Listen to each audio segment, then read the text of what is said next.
मन तो सुख के सागर बस रे भाई, और न ऐसा यस रे। क्या करें गुरुदेव भगवान, अपने ऊपर लेकर हम नीचों को समझा रहे हैं, अपने मन को आधार बनाकर। मन तू बस रे सुख के सागर, सुख सागर सतलोक कि हे नादान आत्मा, यहां से भक्ति करके सतलोक चल, सुख सागर में चल भाई, और ना ऐसा यश रे। इससे बढ़कर यश, इससे बढ़कर तेरी कीर्ति, इससे बढ़कर तेरी महिमा इस संसार में 21 ब्रह्मांड में कोई नहीं है, चाहे तू कुछ भी कर ले। मन तू बस रे सुख के सागर भाई, और ना ऐसा यश रे। कि सतलोक जाने के लिए तू सिर धड़ की बाजी लगा के मर्यादा में रह के भक्ति कर, गुरु के प्रति समर्पित हो जा। इससे बढ़कर तेरी महिमा, तेरा यश, तेरी कीर्ति संसार में और दूसरी नहीं है। बाकी चाहे तू कितना ही यहां का राजा बन ले, कितना ही बड़ा तू सेवादार बन ले, कितना ही बड़ा तू भगत बन ले, कितनी तेरी महिमा हो जाए, परमात्मा कहते हैं यहां बड़े बड़े चले गए, बड़े बड़े मर्द गर्द में मिल गए, रावण से रणधीरम, कंस के सी चानूर से हिरणा कुश बलवीरम। तेरी क्या बुनियाद प्राणी, यानी तेरी क्या औकात है इस कलयुग के 2 कोटि के जीव। तू पेंडा पंथ पकड़वो, जो सच्चा भक्ति का मार्ग तेरे गुरु ने दे दिया उसको मर्यादा में रह के कर। गरीब दास हरि नाम बिना तेरा खाली रहसी खेत।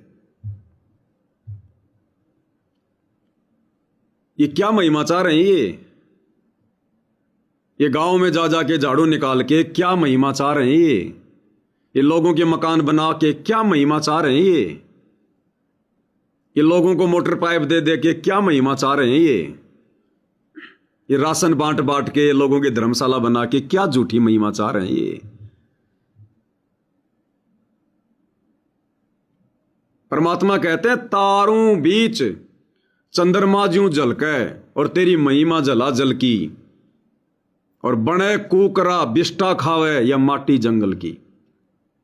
कि नादान अगम निगम को सोच ले, बुद्धि विवेक विचार।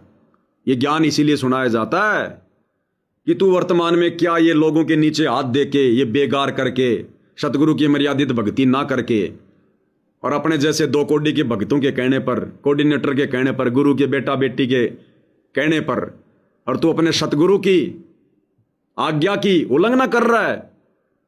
तेरे सतगुरु ने तुझे कौन से सत्संग में यह आज्ञा दी कि गांव गांव जाके झाड़ू निकालो?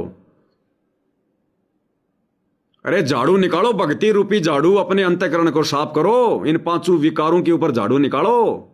सत्संग सुन के, सुमरण करके, 5 यज्ञ करके, तुम्हारे अंदर जो गंदगी जमा है, जो मैल जमा है, उसको तो साफ करो पहले। ये दुनिया की गंदगी तो अपने आप साफ हो जाएगी। परमात्मा ढंग से बारिश गिर देगा, सारी गंदगी साफ हो जाती है, शहर की शहर की। ढंग से परमात्मा चला दे आंधी, वो सारा कचरा पट्टी उड़ उड़ के बाहर चला जाता है। ये बेगार करवाने सतगुरु अपने भक्तों से सतलोक से चल के नहीं आता। अरे ये बेगार के लिए तो परमात्मा ने सिस्टम बना रखा है।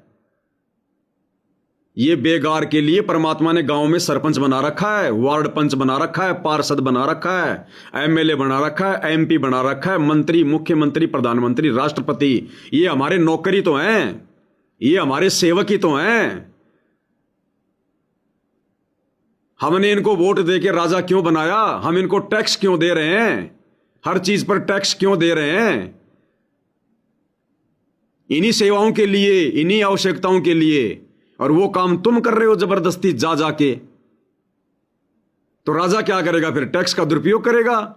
जिस टैक्स के पैसों से राजा ने सफाई करवानी थी, गांव में मोटर पाइप बांटनी थी, गरीब लोगों के मकान बनवाने थे, लोगों को राशन बंटवाना था, वो काम तुम संत रामपाल जी के भगत होकर और भक्ति विरुद्ध होकर कर रहे हो। तो राजा उस टैक्स का दुरुपयोग नहीं करेगा क्या? वो दोष किसको लगेगा? तुम भक्तों को लगेगा। और ऊपर से ये बेगार करने में तुम्हारी भक्ति कितनी नष्ट हो गई, तुम्हारा समय कितना नष्ट हो गया, तुम्हारी श्वासें कितनी नष्ट हो गई। अरे घर बैठकर आनंद लेना चाहिए, महक लेनी चाहिए सतनाम के सुमरण की, श्वास श्वास से वो महक लेनी चाहिए, आनंद लेना चाहिए सुरती नृत्य से, बैठ के आराम से ध्यान से समय निकाल के, विशेष कशक के साथ में श्वास श्वास से नाम जपो, व्यर्था श्वास मत खोए, ना बेरा इस श्वास को आवण हो के ना हो।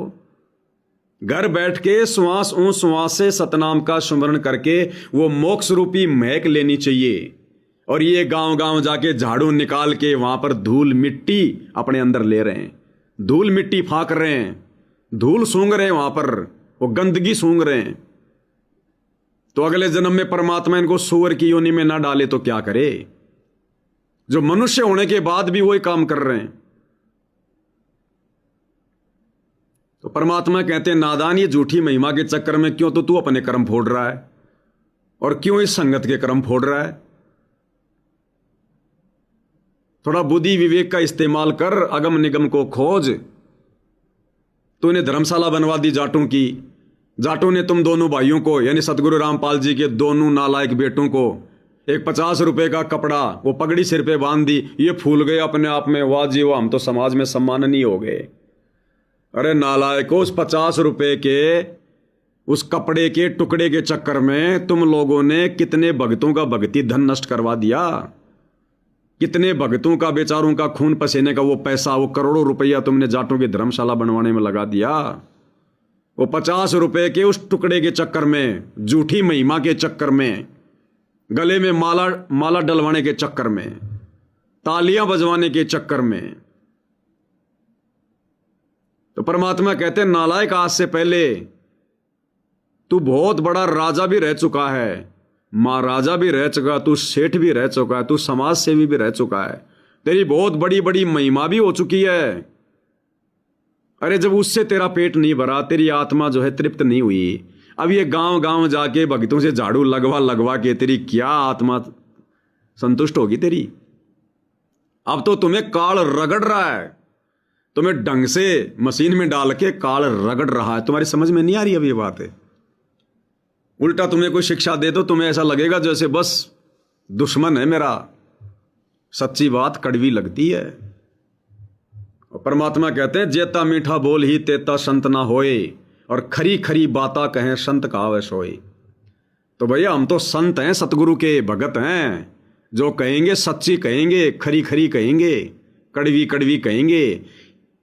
इन आश्रम वालों की तरह, कोऑर्डिनेटरों की तरह मीठी गोली खिला खिला के हमने संगत के पेट में जो है वो कीड़े पैदा नहीं करने। हमने अपने सिर पर संगत को भ्रमित करके दोष नहीं रखना, पाप नहीं रखना। तो परमात्मा कहते हैं झूठी महिमा के चक्कर में नादान, क्यों तो अपने कर्म फोड़ रहा है, और क्यों इस बेचारी भोली भाली नादान संगत के कर्म फोड़ रहा है। यह समय था भक्ति करने का। अरे हमारे उन कर्मों की सजा हमारा गुरु अपने ऊपर लेकर इस आर जेल में बैठकर जेल काट रहा है, सिर्फ और सिर्फ इसलिए कि बच्चे इस अनमोल समय का सदुपयोग करें, भक्ति करें, ताकि आने वाले विनाशकारी समय में काल का झटका लगने से बचें। ये जो सतगुरु 11 साल से जेल काट रहा है ना, ये सतगुरु कोई अपने कोई कुकर्मों की नहीं काट रहा। सतगुरु पे कोई कर्म लागू नहीं है। यहां तो 84 लाख योनि में किसी पशु पक्षी पे कोई जो है वो कर्म लागू नहीं है। सतगुरु पर कैसे कर्म लागू हो जाएगा? सतगुरु तो कर्म काटने आता है। फिर भी सतगुरु 11 साल से जेल में बैठा है, क्यों? हमारे कर्मों की सजा अपने ऊपर लेकर। काल के कागजों में तो हिसाब किताब पूरा करना पड़ता है ना। जैसे राजा जनक ने उन 12 करोड़ आत्माओं के कर्म अपने ऊपर ले लिए, अपनी आदि भक्ति कमाई संकल्प कर दी और सबको थोड़े समय के लिए स्वर्ग से बाहर निकाल दिया। इसी प्रकार सतगुरु रामपाल जी सारी सृष्टि का मालिक, इस अनमोल समय का हम आत्माएं घर बैठकर भक्ति करके, मर्यादा निभा के, कुछ बुद्धि विवेक का इस्तेमाल करके, चिंतन मनन करके कि हमारे गुरु जी जेल में क्यों बैठे, उनका क्या स्वार्थ है, हमारे गुरु ने ऐसा कौन सा कुकर्म कर दिया, कौन सा वो गलत काम कर दिया जो हमारे गुरु को जेल जाना पड़ा।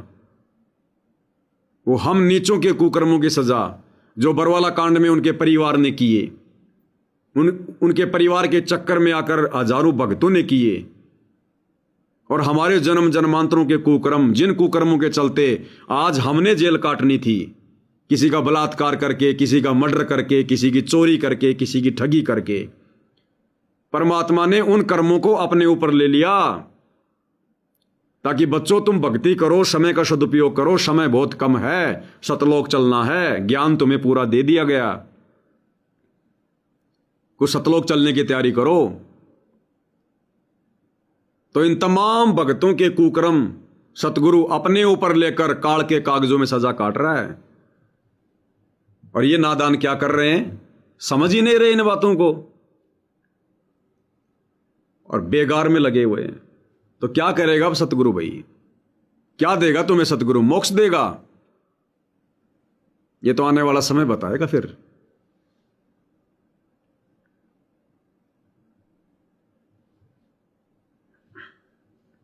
मन तू सुख के सागर बस रे, और न ऐसा यस रे। मन तू सुख के सागर बस रे, भाई और न ऐसा यस रे। परमात्मा कहते हैं भक्ति करके सतलोक चल, इससे बड़ा कोई यश नहीं है तेरे लिए। परमपिता परमात्मा कबीर जी, हम काल के जाल में फंसे, इस दलदल में धसे हुओं को समझाना चाहते हैं कि इस पृथ्वी के जो यश को तुम प्राप्त करना चाहते हो, ये आपकी बहुत बड़ी भूल है। इस झूठी लोक बढ़ाई में और इस व्यर्थ की कमाई में अनमोल जीवन व्यर्थ कर जाते हो। झूठी लोक बढ़ाई में और व्यर्थ की इस कमाई में अपना जीवन बर्बाद कर जाते हो। आज भी वही कर रहे हैं गुरु की शरण में आने के बाद, कि इस संसार का कोई भी यश तेरे काम नहीं आएगा। और इस झूठी लोक बढ़ाई में जो आज सतगुरु रामपाल जी का परिवार बुरी तरह से फंसा हुआ है, ये कोऑर्डिनेटर, आश्रम संचालक, इस झूठी लोक बढ़ाई में मोटर पाइप दिया है, राशन बांट के आ गए, मकान बना दिया, झाड़ू निकाल दिए, गांव वाले तालियां पीट देते हैं, वाह जी वाह, भगत हो तो ऐसे हो, वाह जी वाह, गले में माला डाल दी, कोई पगड़ी पहना दी। तो मालिक कहते हैं इस झूठी लोक बढ़ाई में और व्यर्थ की इस कमाई में, ये व्यर्थ की कमाई जो बेगार कर रही है संगत, ये व्यर्थ की कमाई है।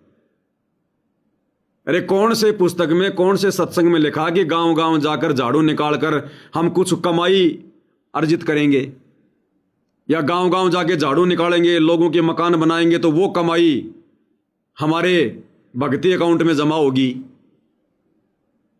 कौन से प्रवचन में फरमाया गुरुदेव ने, कौन से भक्ति विधान में है कि लोगों की बेगार करोगे तो वो कमाई होगी और वो तुम्हें मोक्ष में सहयोगी होगी?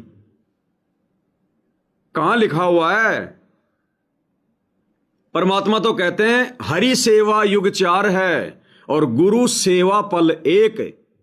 भाई तासु पटंतर ना तुलय संतन किया विवेक।